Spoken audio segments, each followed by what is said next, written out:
तो याद न रहे तो क्या कर्म तुम्हें दंड नहीं देगा? तुम किसी का कर्जा लिए हो और तुम भूल जाओ तो तुम्हारी गलती है। तुम्हारी याद तो बहुत कमजोर है। 9 महीने माँ के गर्भ में रहे, याद है? 9 सेकंड की भी याद है? और इसी जन्म में तो रहे, माँ के गर्भ में रहे कि नहीं रहे? तो अपनी याद तो बहुत कमजोर याद है। हो तो तुम ही, शरीर बदल गया। अब पूर्व में कर्म तुमने जो किए हैं वो तुम्हें दंड तो भोगना ही पड़ेगा। जैसे 10 वर्ष मुकदमा चलता है, आप भूल जाओ कि कत्ल किया था, लेकिन आपको जो सजा है, आजीवन सजा, फांसी की सजा, वो तो मिलेगी ना। अब कह दो हम भूल गए तो हमको क्यों सजा मिलती है? भूल गए तो तुम्हारी गलती है, तुम्हारी कमी है।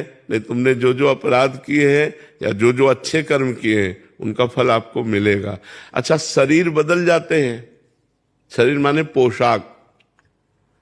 तो आप पहले जब कत्ल किए तो धोती कुर्ता पहन के किए थे, लेकिन अब जब आप मुकदमा लड़ रहे हैं तो आप पैंट शर्ट से लड़ रहे हैं, तो आपको सजा नहीं होगी क्या? सजा तो होगी ना।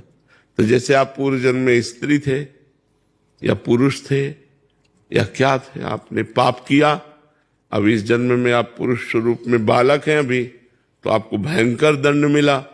तो अवस्था थोड़ी देखता है, कानून अवस्था नहीं देखता। जो भागवतिक कानून है वो अवस्था, वो गर्भ में भी दंड दे देगा।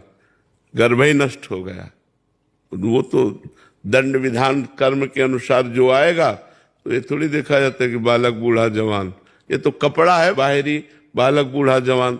जीवात्मा तो पुरातन है ना, भगवान का अंश है ना, और वही गलती करवा रहा तो उसी को भोगना पड़ता है। समझ पा रहे हो आप? तो हमारी स्मृति तो बहुत थोड़ी है, हम इसी जन्म की बातें बोल। परसों क्या खाया था 12 बजे दोपहर के?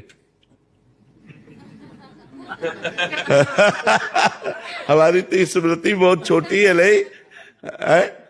कि अगर हम अचानक पूछे, हम ही से पूछ लो ना कि आपने परसों दोपहर की क्या पाया था, सोचना पड़ेगा।